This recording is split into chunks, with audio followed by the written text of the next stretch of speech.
Tens of thousands gathered last Tuesday night in Barcelona to follow Catalan President Carles Puigdemont's speech on the results of the self-determination referendum that took place on the 1 of October. Catalans and Spaniards had been holding their breath during the last days, as there had been much speculation about the exact content of the speech. Would Puigdemont make a symbolic declaration of independence or a binding one? Would he suspend the declaration to force Spanish President Mariano Rajoy's government to negotiate? Some of the independence movement sympathizers who gathered in Barcelona to attend Puigdemont's speech seemed resigned to hearing some kind of soft declaration of independence, without any immediate effect. As a 60-year-old woman put it, "One thing is the declaration that we hope, and a different one is the declaration that we will have."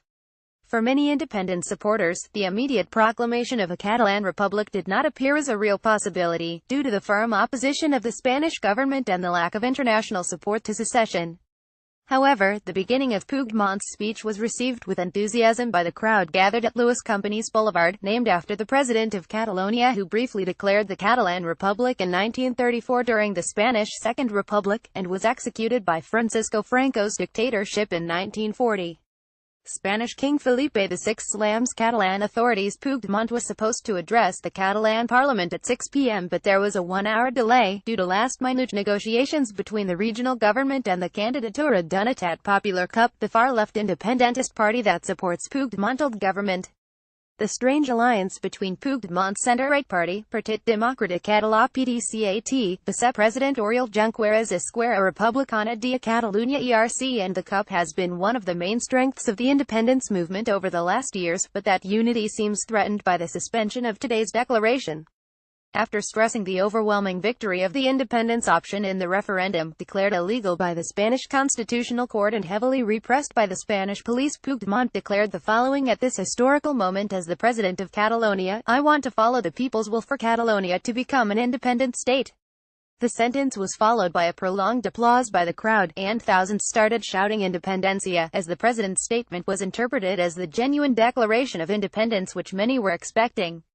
However, enthusiasm quickly declined, as Puigdemont immediately added that he would ask the Catalan parliament to suspend the effect of the Declaration of Independence to favor a negotiation with the Spanish government. Most demonstrators became silent, while some groups started booing Puigdemont.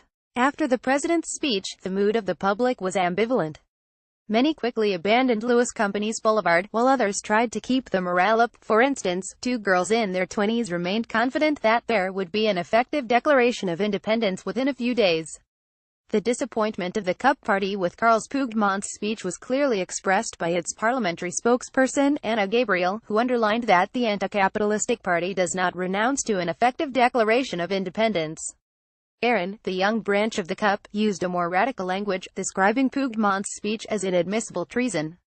Soon after, all the independentist Catalan MPs, including the ones belonging to CUP, signed a non-binding declaration of independence, but the symbolic act will probably be insufficient to satisfy many deceived independentist militants.